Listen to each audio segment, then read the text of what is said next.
चला मस्तपैकी भाजी कापून झालेली आहे, धुवून घेतली आहे माठाची भाजी। चला आता बनवूया। कढई ठेवली आहे, थोडीशी कर्दी घेतली आहे सुकी, याला भाजून घ्यायचं आहे। हलकी भाजून घेतली नाही सुकी मच्छी कुठली पण, आणि धुतली ना तर वशापणा सगळा निघून जातो। चला भाजून झाली आहे, आता काढून घेते। चला आता टाकूया जिरं, मिरची आणि कांदा।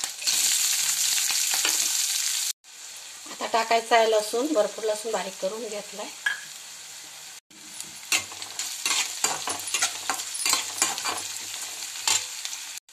कर्दी भाजून झाले का थोड्या वेळ पाण्यात टाकून ठेवायची, म्हणजे खाली रेती बसलेली असते ना ती निघून जाते।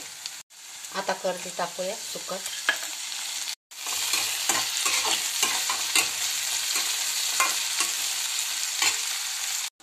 याला छान परतून घ्यायची आहे कर्दीला पण। आता टाकूया टमाटे, थोडीशी हळद टाकूया, चवीप्रमाणे मीठ। हिरव्या भाजीला मीठ जरा थोडंच टाकायचं, शिजून ती कमी होऊन जाते ना मग खारट।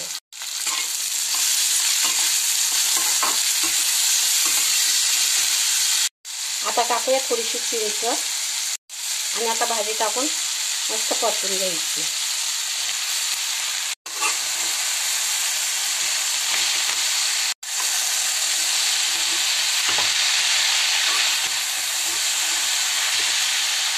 चला आता भाजी मी परतून घेतलेली आहे। आता उरलेली भाजी पुन्हा वरनं टाकून द्यायची आणि पुन्हा मिक्स करून घ्यायची।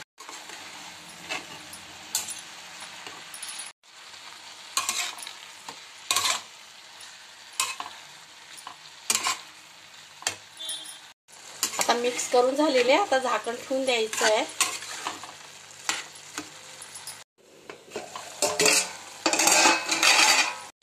चला आता याच्यावर टाकूया ओलं खोबरं खवलेलं। खूपच मस्त होते बरं का भाजी, एकदा करून बघा। व्हिडिओ आवडल्यास लाईक, शेअर आणि सबस्क्राईब जरूर करा। चला आता पाणी आटेपर्यंत आपण आता झाकण नाही ठेवायचंय, भाजी शिजून गेलेली आहे।